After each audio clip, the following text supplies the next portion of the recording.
Hartlike goeiemôre en welkom in Paastyd. 'n Wonderlike tyd in die kerk. 'n Tyd waar ons die verskynings en die opstandingsberigte en opgewonde tyd ook in die kerk. En ons tekste wat ons is steeds in Johannes en ons gaan vandag Johannes 20 verder lees vanaf vers 11 tot vers 18.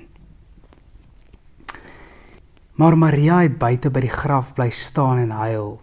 Terwyl sy huil, het sy vooroor gebuk om in die graf in te kyk. Toe sien sy 2 engele met wit klere aan daar sit waar die liggaam van Jesus gelê het. Een waar die kop en een waar die voete was.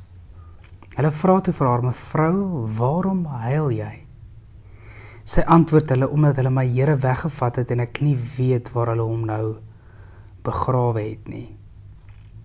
Nadat sy dit gesê het, het sy omgedraai en vir Jesus daar sien staan, maar sy het nie geweet dat dit hy is nie. Jesus vra vir haar toe: "Mevrou, waarom huil jy? Vir wie soek jy?"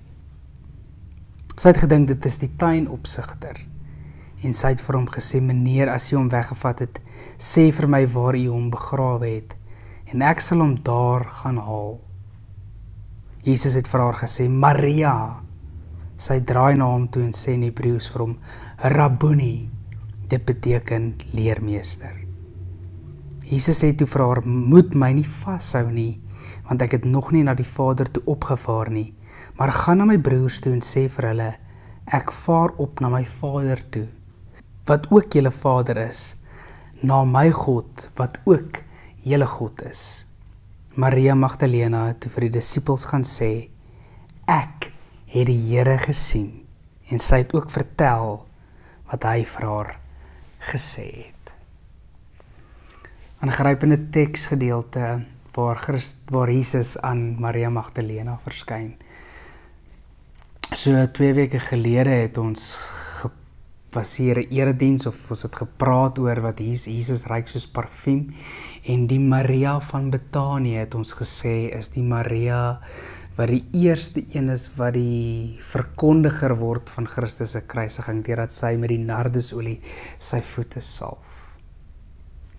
Verskyn Jesus in Johannes Evangelie aan Maria Magdalena, en sy word die eerste verkondiger, die prediker, die boodskapdraer van die opstanding.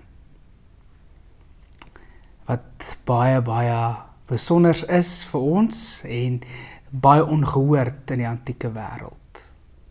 Dat vrouens nie geag is nie eintlik getuienis of hulle woorde enigstens gesag of water sou dra nie.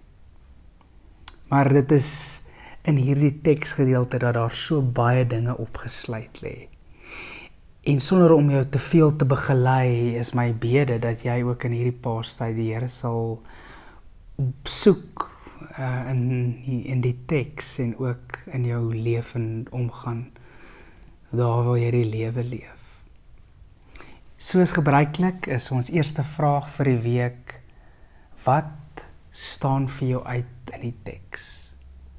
Wat is daardie ding wat vir jou uitstaan, wat na jou toe opspring as jy dit vir die eerste keer lees? Bedink dit vandag, ondersoek dit, en dan reis ons met die teks verder in hierdie week wat kom. Ek bid graag saam met jou. Wonderlike Here, dankie vir hierdie groot voorreg om ook in die groot lafenis van die Johannes Evangelie te sit en te hoor en te ervaar in die opstandingsgebeure of opstandingsverhale te kan lees. Here, wil U deur hierdie teks, wil U hierdie teks ontsluit, dat hy al hoe dieper en sterker in ons kom lê. Ontmoet ons, o Here, dit is ons verwagting. Dit bid ons as U kinders. Amen. Seën vir jou en voorspoed vir hierdie week. Ons gesels weer. Mooi bly.